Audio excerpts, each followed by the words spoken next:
Hello guys, this is Mauro from thte.com, and on this video I want to show you a quick tour of the Windows 10 build 14.271.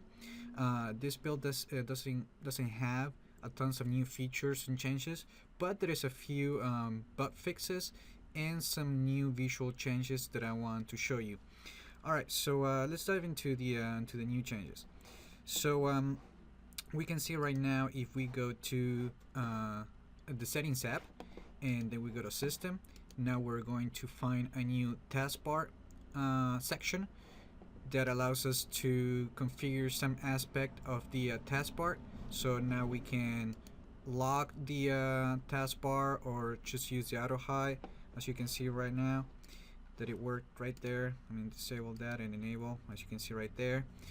And we can also change to smaller icons, and this the big preview doesn't work right now, so it might work in the future. We can also change the as you can see right here, we have the command prompt on the list on the power user menu when we right click on the start button, but now we can also switch the command prompt to PowerShell for those who use the command line utility more. So now if we go back, now we see that we have the PowerShell instead of the command prompts. Also, there is some options for the taskbar, so you can choose where you want to position the taskbar, to the right, to the top, and to the left, but I like it just leaving to the bottom. If you're using a multiple display setup, there are also some other options that you can configure right here in the taskbar. As you can see right here, you can show taskbar buttons. You can choose where to show the buttons, and you can show also different buttons on the other taskbar. So those are really nice features that Microsoft adding to the settings app.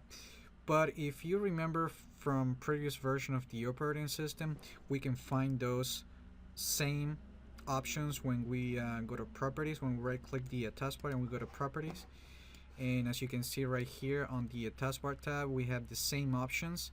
And for the navigation, we can also replace the command prompt. On the navigation tab, we can go to replace the command prompt on the listing with the Windows PowerShell. So the options are not new to the operating system per se, but it is new to the settings app, which is really nice that Microsoft is actually migrating more and more options to the settings app. So because it's gonna come the time in the future when the control panel will not longer exist, or at least that's the plan, but we don't know when that's gonna happen. Alright, so that's pretty much what's going on the system section of the settings app. And there is also one more change that I wanted to show you that's happening on the accounts section.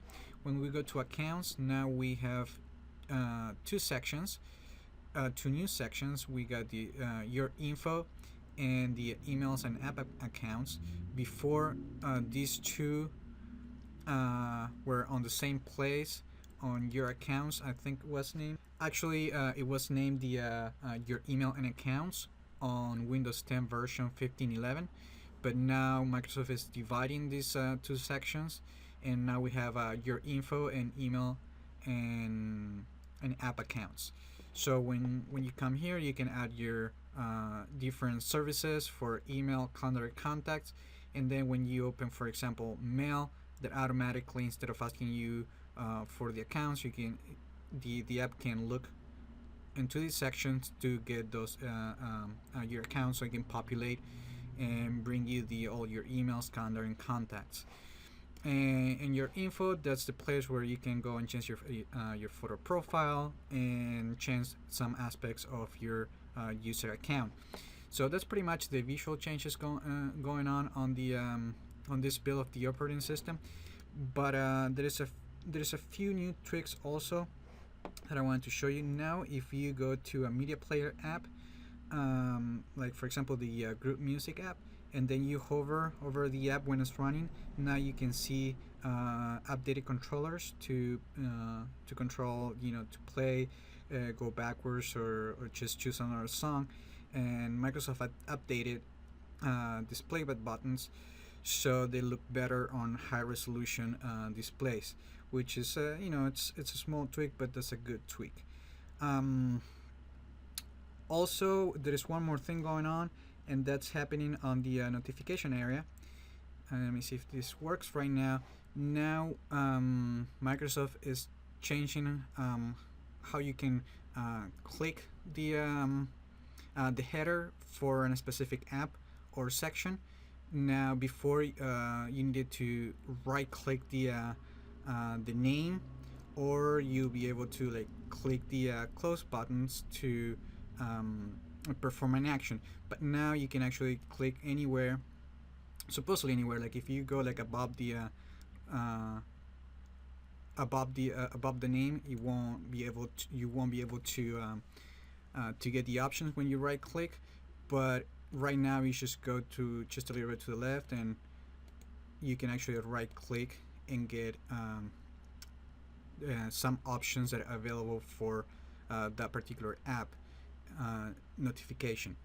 So that's pretty much everything that's new. There is not really much that has changed on this bill. If there is something new, I'll make sure to make a video and let you know on my blog. Just remember to like or dislike this video, subscribe if you haven't done yet, and I just hope this video was informative for you, and I'd like to thank you for viewing.